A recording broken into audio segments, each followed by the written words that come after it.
This is the story of a man and his dream.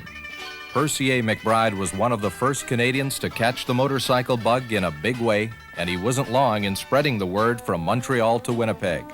Canadians had discovered two-wheel freedom, and Percy A. McBride was introducing them to it. Percy A. McBride started initially in Ottawa in 1907, but began in earnest in Toronto in 1909.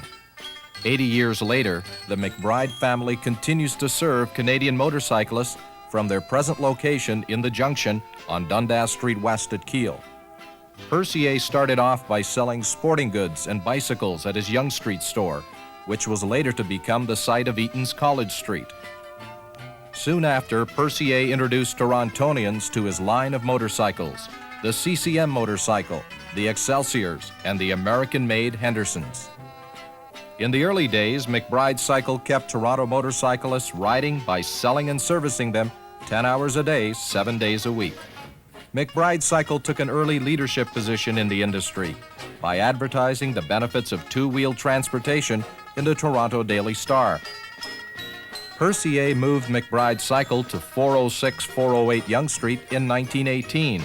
Toronto was booming, and so was business for one of Canada's motorcycle pioneers. In the Roaring '20s, motorcycles became more than just a clever means of transportation, two wheels as opposed to the conventional four. Motorcycles were for rallies and cross-country expeditions, perfect for the free-spirited young men and their flappers. On any given weekend, you'd expect to see them off on an incredible journey to Niagara Falls or up to the bay at Collingwood. There wasn't a trip too far or a road too rough these adventurers wouldn't enjoy, even down into the northern U.S. cities of Rochester, Buffalo, and Niagara. Rallies like this one in Hagersville, Ontario, would become legend with the customers at McBride Cycle. Along with the enthusiasm for cross-country motorcycling came the excitement and thrills of racing. From the beginning, motorcyclists have wanted to test their mettle against the machine. More speed, more challenge.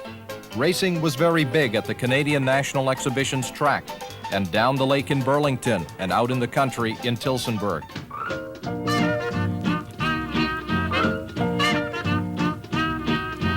Today, there are many ways to source the information you need to make a decision on which motorcycle to buy and what accessories are available: radio, newspaper, television, and magazines. But back in the beginning, it took imagination and good business sense to market motorcycles. Percy A. led the way by inventing the McBride Cycle catalog and agent system. Percy A. assembled and printed a comprehensive catalog listing all the products he sold with illustrations and accompanying detailed explanations. If you lived in an area outside of Toronto, you would contact your local agent and he would sell and service you through the McBride Cycle catalog. Like Eaton's, Percy A. knew if the customer couldn't come to McBride Cycle, McBride Cycle had to go to the customer. The police force for the Department of Highways provided Percy A. with one of his most successful promotion vehicles. Since the police officers of the day had to purchase their own motorcycles, Percy A. took full advantage of the opportunity. Every spring, he would stage a demonstration of the new Henderson sidecar model at the Dundas Highway scales. It proved to be a very effective sales tool. In effect, Percy A. invented the first lease plan for motorcycles.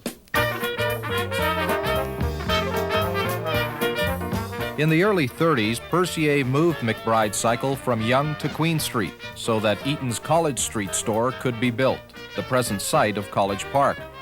Percy's biggest payday was the day they expropriated his store on Yonge Street. Percy A. McBride, distributors of Indian, Henderson, and Super 2 and 4 cylinder.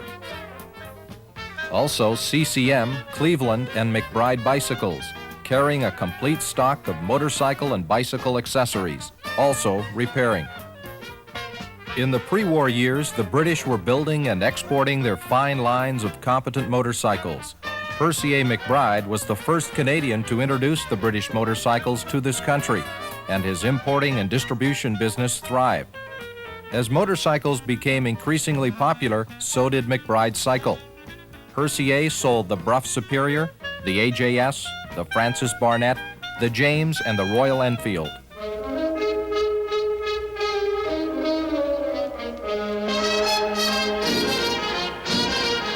During the early 40s, most of the companies that were manufacturing motorcycles for domestic use curtailed their production and devoted all their energies to the war effort. As a matter of fact, BSA and Royal Enfield took their names from their original inception as munitions companies. BSA stands for Birmingham Small Arms. Due to gasoline rationing, people turned their attention to bicycles as an alternative method of two-wheel transportation. And where else but McBride Cycle would they go to meet their needs? McBride Cycle even carried their own line of bicycles in the 40s. In order to obtain parts to service their customers' existing machines, Percier had to requisition parts from the Wartime Industries Control Board.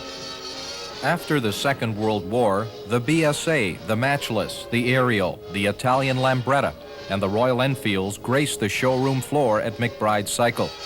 In those post-war years, Percier bought Indian and Harley-Davidson parts by the trainload from the Canadian government, then built and sold them. You ain't nothing but a hound dog, you're crying all the time. You ain't nothing but a hound dog. After the practical workhorses of the 40s, the manufacturers introduced innovations such as swing arm suspension, alternator systems, new frame designs, and a wide range of colors.